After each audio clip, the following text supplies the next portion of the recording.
Welcome back to another episode of Rock Boys Football Thursday morning. Everything is turning up South Carolina Gamecock football. We have a four-star defensive lineman, Julian Walker, flipping his commitment from Michigan to South Carolina. To the South Carolina fans who've been rocking with the fellas the last couple of months, y'all know this. I'm a Michigan fan. I think y'all are getting a good one here in Julian Walker. We have four-star quarterback Landon Duckworth, who, LSU made a monster push for this kid over the last 24 hours. He's going to be sticking and signing with South Carolina. We also have more movement on the coaching staff. Running backs coach Markel Blackwell fired by South Carolina this morning. And to the South Carolina fans who've been rocking with us the last couple of months, y'all know my take. We're not recruiting the position well enough. I'm not convinced we had the right running back rotation in 2025. This was a move that made a lot of sense for Shane Beamer. And look, Shane Beamer does not like to fire his coaches. When it comes down to it, and you're getting paid all that money to be the head guy, you got to make some difficult decisions. And I thought that was a decision Shane Beamer had to make. Golf clap, man. I've been really critical of Shane Beamer the last couple of weeks. This is a really good morning for South Carolina football. And I'll say this, really excited to talk about some positive news around this program because the South Carolina fans, man, I can't thank you guys enough. There's not been many fan bases who've been more supportive of the fellas over the last year than the South Carolina fans. I can't thank you guys enough. If y'all do enjoy the content, consider subscribing to the channel. And I'll say we gonna have a lot to talk about over the next couple of weeks and months, right? We have a lot of coaching hires to make, including offensive coordinator, offensive line, and now running back. We got a lot of work to do in the transfer portal as well. We are gonna be busy over the next couple of weeks and months. If y'all do enjoy the content, consider subscribing to the channel. Without further ado, let's start with the big news. Julian Walker, right? As a Michigan fan, as excited as I was for Julian Walker, and he stayed committed throughout the whole summer and fall, I knew this one was going to be tough to keep. Yeah, for a couple of different reasons, most notably his dad's on the South Carolina staff.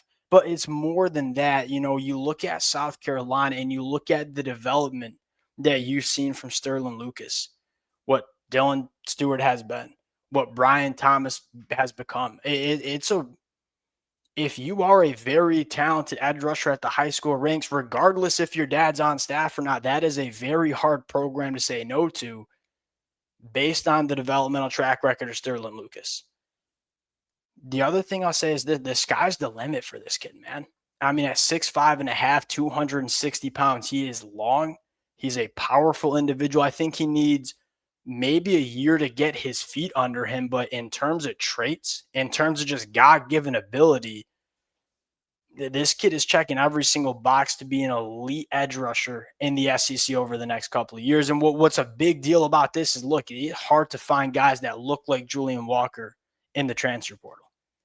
Say this all the time. You can go out and grab a running back in the portal. You can go grab a cornerback or a wide receiver in the portal. There's plenty of them. Ain't a lot of guys that look like Julian Walker that you're going to find in the portal. If you want to have those caliber of edge rushers on your team, which is really important to winning football games, got to get those bodies at the high school ranks. And that's what South Carolina has done. Big time upside for Julian Walker, and he's going to a place in South Carolina that, look, I'm a Michigan fan, would have loved to have him in Ann Arbor. He's going to a program that's got a damn good coach in Sterling Lucas and a damn good track record at getting the best out of these kids. Another storyline, man. Landon Duckworth. And this is right on Shane Beamer here, right? Because you look at South Carolina and say it's coming off a disaster of a season on offense. It was one of the worst offenses at the Power 4 level.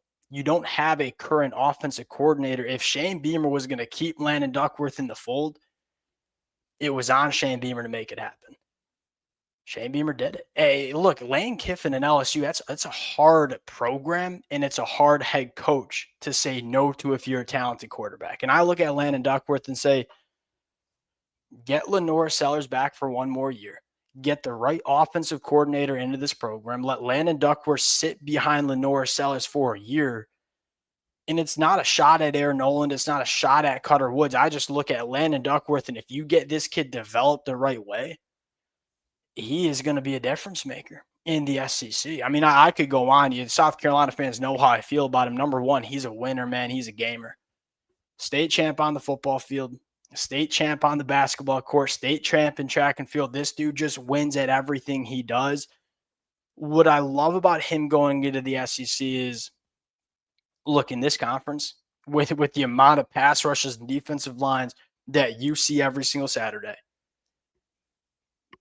I got to have quarterbacks that can create, man, and get themselves out of trouble. Landon Duckworth's that guy. Like, when it's not perfect, of which, look, it ain't going to be perfect for you as a quarterback in the SEC. I need quarterbacks that can be difference makers. Landon Duckworth's that guy. He's a little bit raw. He's going to need a year. He's not going to be a year one starter. Even if Lenore Sellers leaves, you'll probably need to go get a quarterback in the portal. Future can be really bright with Landon Duckworth. And again, credit Shane Beamer, because this had to fall on Shane Beamer. There was no offensive coordinator to come and help this. Shane Beamer had to make the right assurances that we're going to get the support staff around you to be successful. Last storyline. Actually, we got two storylines to talk about. Markel Blackwell. Shane Beamer's making some difficult decisions that needed to be made. I mean, it was very clear that Mike Shula had to be let go. Very clear that Lonnie Teasley had to be let go. I think it was pretty clear that Markel Blackwell had to get let go too. I mean, I had a South Carolina fan that sent me a DM this morning when this news hit and said, really concerned about losing some players that he brought to South Carolina. The joke being that he hasn't really recruited at South Carolina.